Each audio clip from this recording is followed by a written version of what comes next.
vaihtuu kuvia. Supercom. Christian Kestranius, rata 1. Patrik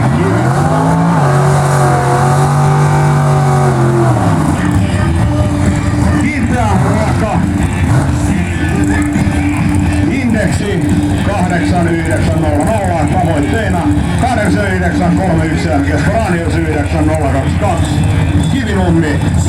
Eli Kestranius 31 000 päälle tuon ihanen ajan ja sillä toisena tällä hetkellä.